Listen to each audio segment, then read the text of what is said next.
চট্টগ্রামের আকাশে যেন ভোরের প্রথম আলোটা এবার একটু ভিন্ন টিনের চাল আর মরিচা ধরা কারখানার ভেতর এখন দপদপ করে জ্বলছে এক নতুন স্বপ্নের আগুন। একটা সময় যে মিল ছিল পরিত্যক্ত, যেখানে থেমে গিয়েছিল সব চাকা, সেখানে এবার গড়ে উঠছে এমন কিছু যা বাংলাদেশের প্রতিরক্ষা ইতিহাসে এক নতুন অধ্যায় রচনা করতে চলেছে।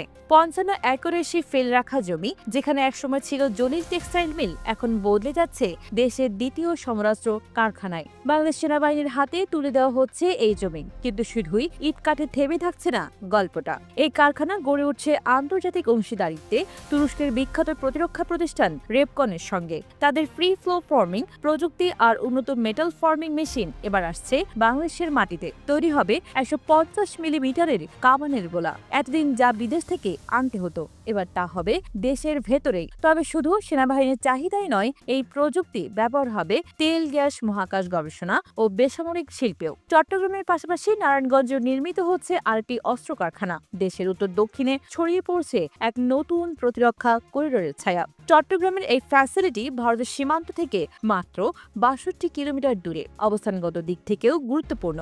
এটি হতে যাচ্ছে একটি স্ট্র্যাটেজিক ডিপ্লয়মেন্ট জোন, যেখান থেকে দ্রুত সেনা মোতায়েন বা প্রতিক্রিয়া জানানো সম্ভব হবে।